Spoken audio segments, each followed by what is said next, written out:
Chelsea fait le grand ménage, passe le balai, tout le monde dehors, c'est l'heure de la reconstruction. On vit un mercato incroyable.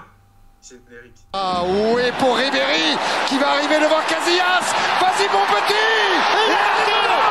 Il est le premier but de Ribéry. Bonjour à tous. Encore une fois, Malik doit tout rapporter à son club. Tu commences à nous verger. Non, je rigole. Bon, j'espère que vous allez bien. N'hésitez pas à liker, vous abonner, activer la cloche, vous abonner à nos réseaux sociaux. On parle pas de Chelsea spécifiquement, on parle du mercato en général. 4 joueurs. Mais avant ça, comment tu vas, le londonien? On va bien. C'est l'heure du balai, c'est l'heure du nettoyage. Nettoyer, c'est bien des fois. Oui. Bref, je m'écarte. J'espère que vous allez bien. Vous êtes bien installés, vous êtes prêts à suivre cette vidéo. En tout cas, n'hésitez pas à lâcher un petit like si ce n'est pas encore fait, ainsi qu'à vous abonner à la chaîne. Et let's go, on vient un mercato historique. Je ne parlais pas que de Chelsea quand je disais on vient un mercato historique. Je parle en général, là. Mais c'est fou ce qu'on vit. Bon, ça s'était calmé après la période Corona, etc. Bon, dû à ce qui s'était passé au niveau économique. Mais là, on est le 22 juin, les gars. Enfin, l'heure à laquelle on tourne cette vidéo. 22 juin! Il y a déjà tout ça. Il y a même plein de trucs dont on pourra pas discuter durant cette vidéo, mais un cas qu'on va bien analyser, c'est Kai Havertz à Arsenal. Malik, parle-nous de ça. Kai, en fan de Chelsea. On sait tous que Chelsea, là je vais parler plus du côté de Chelsea, Ayoub, si tu me permets. On sait que du côté de Chelsea, au niveau de l'effectif, à ce poste, il y avait énormément de joueurs, des doublures, des triplures dans ces postes-là, surtout au poste offensif, avec des joueurs qui se ressemblaient un peu, des joueurs qui n'étaient pas vraiment des neufs, mais qui pouvaient jouer neuf, mais aussi 10, qui étaient polyvalents, justement, comme un Kai Havertz, un joueur Félix, qu'on n'a pas, du coup, levé l'option d'achat. Et avec l'arrivée d'un Coucou aussi, bref, trop de joueurs dans les mêmes postes et qui ressemblent trop, du coup, fallait faire un choix, fallait d'office laisser partir des joueurs cette année. Et la raison pour laquelle je ne vois aucun souci au fait qu'on a vendu, en étant honnête, le joueur sur les 2 dernières saisons à Chelsea qui donnait le plus de satisfaction, entre guillemets, si je peux dire ça comme ça, qui avait montré le plus de choses, on va dire, de tous les offensifs, d'une manière assez constante quand même. Même si je l'aime beaucoup, même s'il a fait tout ça, il a fait ça pendant ces 2 ans et qu'il a mis bien sûr son fameux but en finale de LDC. Pour le prix qu'Arsenal était prêt à mettre, ce 65 millions, on s'est dit on peut laisser partir Kai, surtout avec un Coucou qui arrive tout frais de Leipzig et qui est vraiment pour moi un joueur dans le même style limite de Kai Havertz et qui peut, qui sait, apporter d'autres choses plus intéressantes. Donc moi je trouve que c'était un bon choix du côté de Chelsea d'accepter cette offre d'Arsenal et de laisser partir Kai Havertz, surtout pour le prix qu'on mis Arsenal, même si on pourrait dire c'est un rivaux, entre guillemets, c'est un autre top de Première Ligue, mais pour moi, il pouvait le faire, surtout que je pense pas que ce sera un titulaire indiscutable là-bas à Arsenal. Ils devront faire en sorte de le mettre dans leur rotation, mais ça va pas être si simple de l'insérer, je pense. Peu importe. Enfin, après, ça dépend des points qu'a Arteta, bien sûr que je ne sais pas, mais je le vois pas être titulaire indiscutable pour l'instant. Donc moi, du côté de Chelsea, je trouve qu'on a fait un bon choix. Maintenant, du côté Kai Havertz, je te laisse me dire ce que j'en pense. Et même rajouter ce que tu veux dire par rapport à Chelsea. Non, parce que sur Chelsea, je pense qu'on est d'accord là-dessus, donc je ne veux pas te contredire pour te contredire, même si j'aime beaucoup ça. Je veux plus apporter l'angle Arsenal et le joueur. Déjà quand tu es Chelsea, oui, il faut laisser partir les joueurs, mais il faut voir les joueurs qui ont envie de partir, qui ont une offre ailleurs. Et là, il a une offre dans un club de Première Ligue du même standing aujourd'hui et même qui a failli être champion, qui est sur un projet, qui est encore sur une continuité. Et du côté d'Arsenal, on l'a dit toute la saison, ils n'ont pas remporté ce titre, parce qu'à côté, tu avais un Manchester City qui a un 16. Et toi, Arsenal, tu as un 11. Tu as 11 joueurs très compétents, mais c'est pas suffisant. On l'a vu, notamment, déjà sur Kai Havertz, on l'a vu au Bayer Leverkusen, c'était un 8, 10, c'était un 10, mais qui pouvait jouer 8 par moment. Et à Chelsea, il s'est complètement dénaturé, parce qu'il y avait au début un besoin au poste de numéro 9, donc il a joué faux 9, il a dépanné, il a joué autour, mais sans, on le disait souvent, et toi t'aimais pas cette comparaison, mais l'animation offensive de Chelsea on n'a jamais trouvé une animation offensive claire, puisque tu avais beaucoup de joueurs au placard, beaucoup de joueurs... Excuse-moi de te couper, comment ça, j'aimais pas ça? J'aimais pas Potter, ton coach préféré. D'accord, Elle est d'accord. là, la nuance. C'était le cas avec les autres coachs. C'était le cas avec Tuchel, c'était le cas avec... non, enfin, après... C'était qui après Tuchel? Tuchel, t'as eu Ouais, Potter, Graham du coup. Potter, mais Potter. avec Lampard, c'était pas le cas. Et sur la fin de Tuchel non plus. Donc bon, calme-toi Malik, c'est pas que Graham Potter. Mais bon, donc là, je pense que c'est un joueur qui va savoir complémenter ce qui me manque à cette équipe d'Arsenal. On l'a vu quand Gabi Jesus, qui faisait un début de saison incroyable, a commencé à une grosse blessure en Coupe du Monde. Ben, Nketiah a su le remplacer par moment, mais c'était pas suffisant. C'est pas du même standing que le 11 d'Arsenal. Là, t'as un joueur qui est du standing d'Arsenal. Et si Mikel Arteta, si le board d'Arsenal le fait venir, c'est qu'ils savent très bien ce qu'ils font. Donc je pense que le joueur sera épanoui là-bas. C'est une équipe qui joue au foot. Il peut jouer à plusieurs postes. Il peut jouer au poste de garde. Il peut jouer au poste de Gabi Jesus. Pourquoi pas jouer sur les côtés? Pourquoi pas changer d'animation? Parce qu'à la base, c'était pas l'animation qu'on avait prévue. Là, on a vu plus un 4-3-3. Les dernières saisons, c'était beaucoup plus un 4-2-3-1. Et sur les... Même si ça... On n'a pas l'impression qu'il y a une grande différence, mais sur les positions des joueurs, sur les circuits de passe, c'était très différent. Donc je pense que si Arsenal fait ça, c'est qu'ils savent ce qu'ils font. Kai Havertz a encore 24 ans. Il a remporté la Ligue des Champions avec Chelsea, dans des contextes pas faciles, dans une période du club où ils étaient en transition, notamment ce qui s'est passé au niveau du président. Donc bon, je pense que c'est un truc où tout le monde est gagnant. Chelsea avait besoin de liquider des joueurs. Ils ont liquidé un joueur qui voulait partir. Ils ont pris une grosse somme. Arsenal renforce son effectif. Et Kai Havertz va toujours jouer dans un club où il sera bien payé, il sera épanoui et où il pourra réussir. Donc bon, si tu es d'accord Malik, je pense que je peux continuer sur... Non, bien sûr, tu peux continuer. Je suis d'accord. AB, Ben Sissé Kerim, qu'est-ce que tu nous as fait? Ilkay Gundogan part... étant partant... Oui, je parle turc aussi. Voilà, Ah oui, je m'étonnais. je suis polypilote, c'est vrai. Non, mais bon... Ilkay Gundogan, bon, c'est pas officiel à 100%, mais ça commence à l'être. En partance vers le FC Barcelone en fin de contrat, on a eu beaucoup de doutes en cette fin de saison, parce que au début, il partait clairement pour un départ. Il y avait le Paris Saint-Germain qui était intéressé. Le Barça, lui, a dit que c'était un fan du club catalan. Commence pas à dire rien sur le Paris Saint-Germain, je te vois déjà, Malik. J'ai vu ton sourire. Je veux pas savoir ce que tu allais dire. Il me laisse même pas la possibilité. Non, t'as aucune possibilité. Place-en pas. Non, mais plus sérieusement, il vient compléter un milieu de terrain qui est déjà bien fourni en termes de joueurs, mais qui des fois a eu du mal à être bien articulé, surtout dans les gros matchs. Et lui a cette expérience-là. Lui a tout gagné avec City. On a vu l'importance qu'il avait cette saison. Dans les demi-finales, dans les moments en Première Ligue. C'est un fantastique joueur dont on se rappellera pendant très longtemps. Il arrive à 32 ans, il voulait se donner un dernier challenge. Donc je pense que c'est une très bonne opportunité pour le joueur, une très bonne opportunité pour le club d'avoir un joueur de cette envergure, voilà, de ce calibre-là, qui a cette expérience-là, qui arrive par envie et non pas par besoin de dernier gros chèque.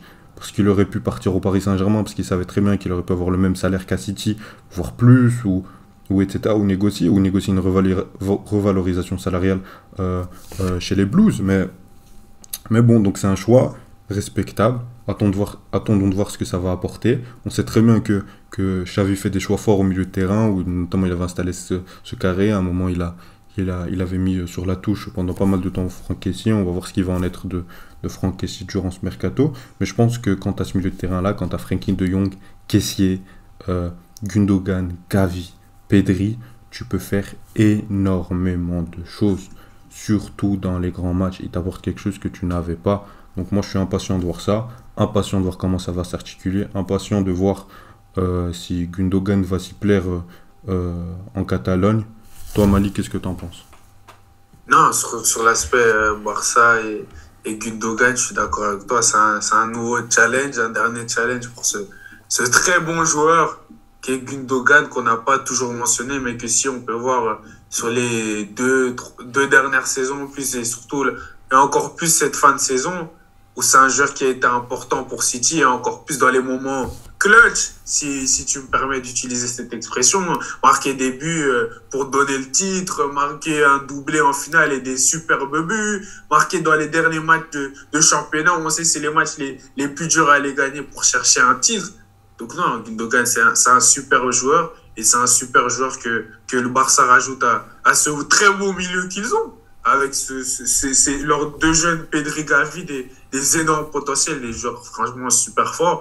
Un Frenkie de Jong, puis un Gundogan, c'est digne des meilleurs milieux dans le monde du football, tu vois. Donc franchement, le Barça, c'est bien complété, surtout s'ils veulent, comment dire, redevenir compétitifs comme ils l'étaient en Ligue des Champions. Ils ont besoin d'avoir ce genre de joueurs et ce genre de joueurs d'experts qui ont cette expérience aussi des grands moments, des grands matchs qui ont pêché, qui ont causé du tort au Barça ces 2 dernières saisons, si je peux dire ça comme ça. Donc, bref, je rajoute pour rien, t'as déjà dit tout ça. Plus que ces 2 dernières saisons.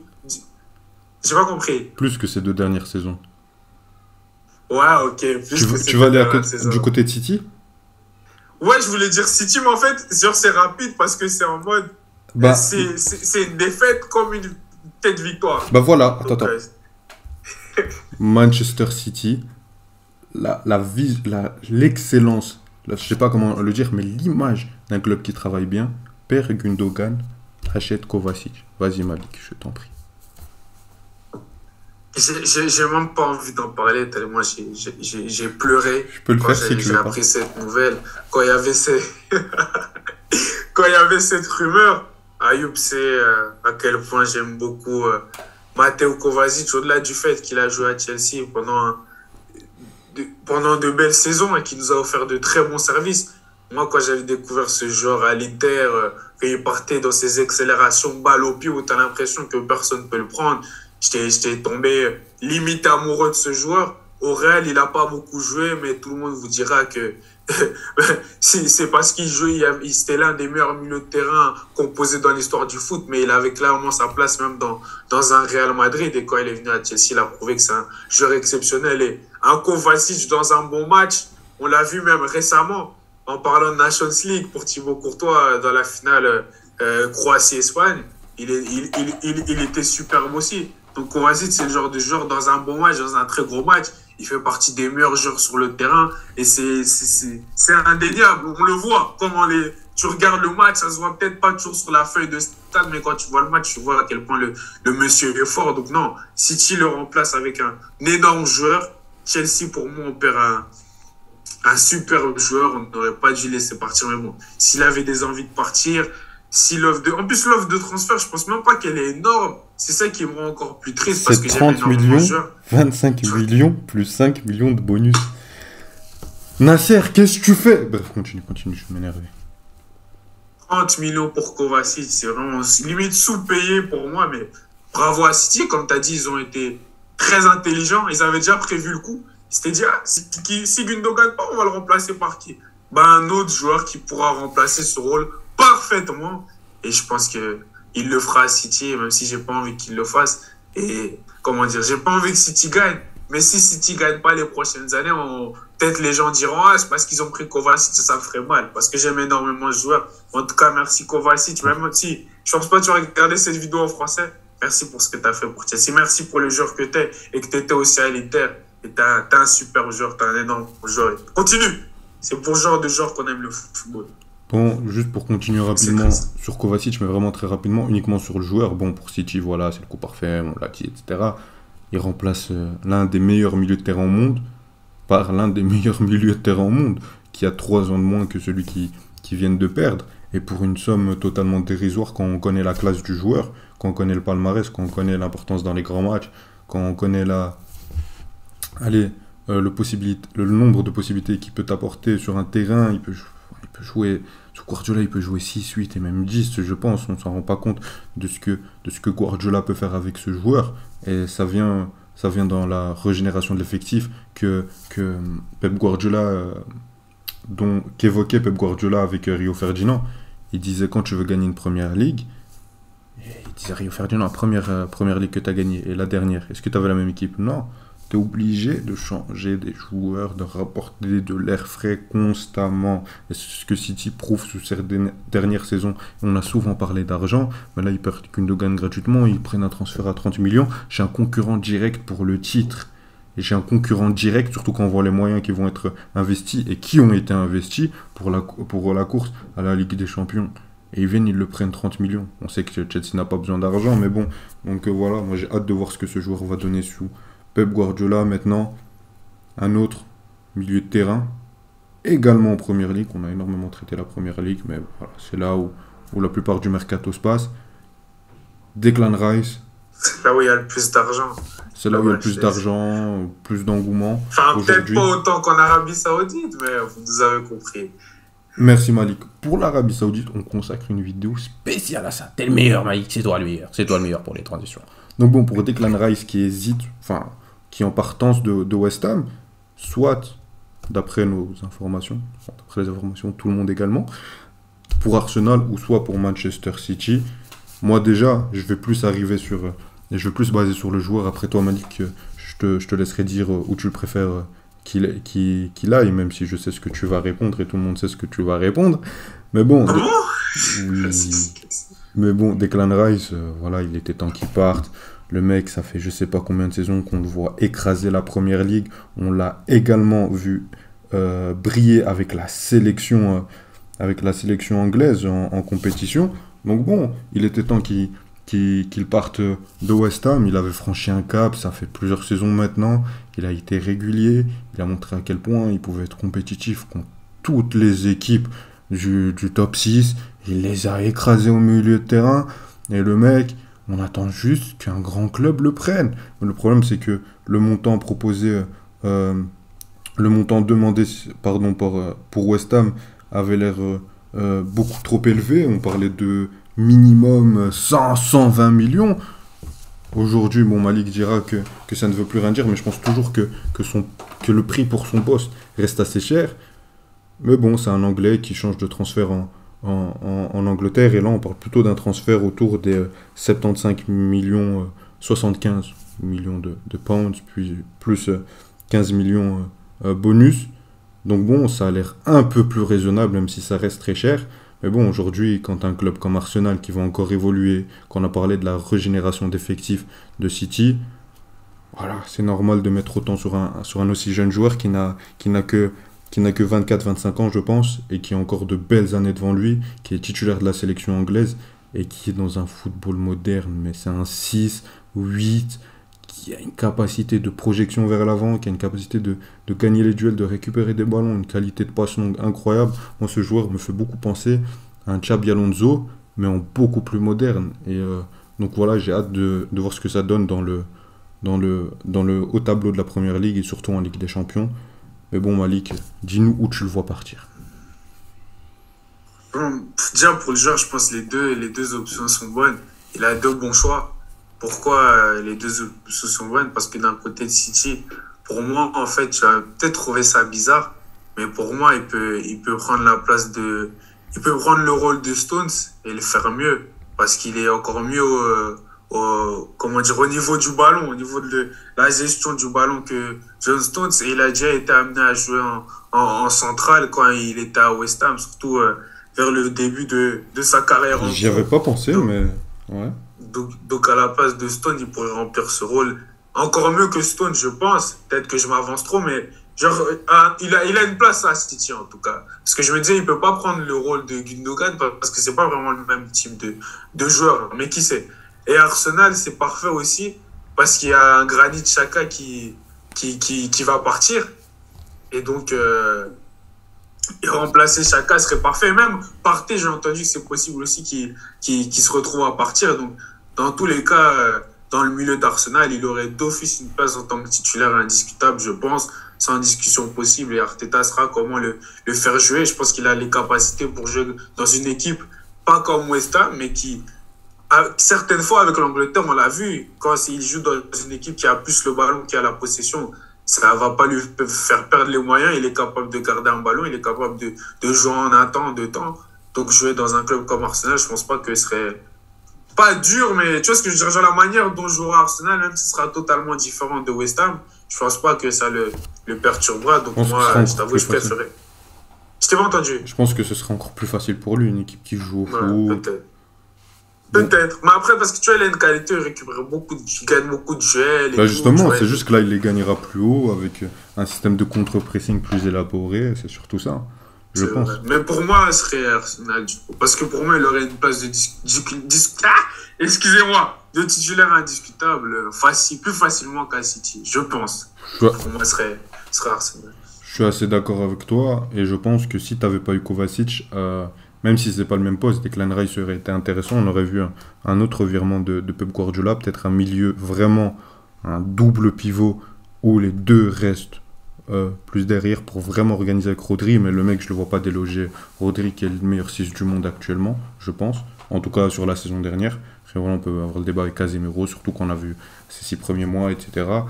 Mais bon, moi je le verrais plus à Arsenal pour allez, tous les arguments que tu as évoqués. Moi, le seul truc qui me gêne, c'est que Declan Rice à Arsenal, j'ai un peu l'impression que Arsenal, ça devient une équipe football manager.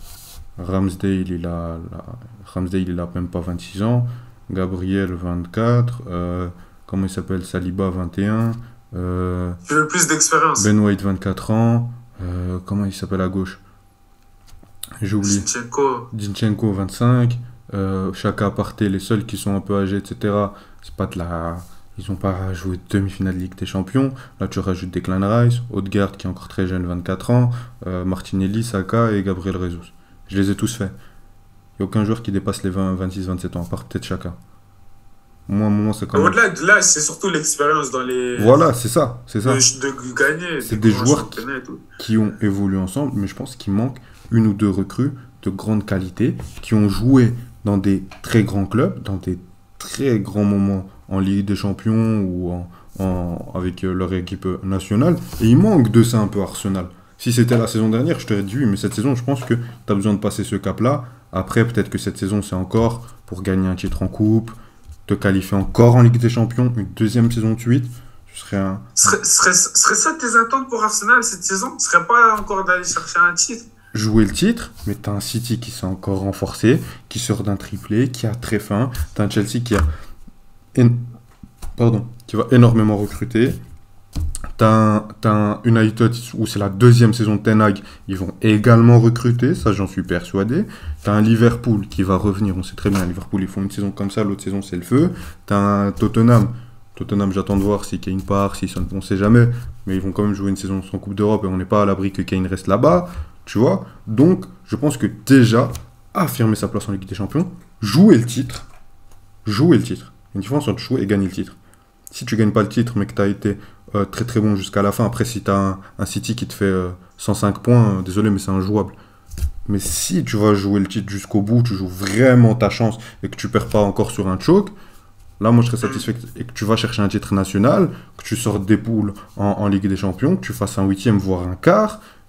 Tu vois, pour moi, ça ce serait encore une saison réussie. La saison d'après, encore. Si c'est ça tes attentes, ok. Mais si dès la saison prochaine, tu veux aller chercher le titre, tu veux absolument aller chercher le titre, pour moi, le mercato n'est pas suffisant. Pas en termes de qualité de joueur, parce que Declan Rice, on l'a dit, on l'a vu, c'est un joueur fabuleux. Pareil pour Kai Havertz. Et encore, Kai Havertz, il a de l'expérience dans les grands clubs. Mais c'est pas le mec, tu vois, gravé dans le marbre, etc. Bien sûr. Donc voilà, donc j'attends un peu plus sur le recrutement d'Arsenal. C'était juste le petit point sur le club de Londres. Donc bon, je comprends. Quelque chose à rajouter sur Declan Rice? Non, je comprends ce que tu dis. Surtout plus sur Arsenal, parce que quand je te disais, ils vont jamais gagner, ils vont flopper, etc. Même si à la fin, j'ai voulu...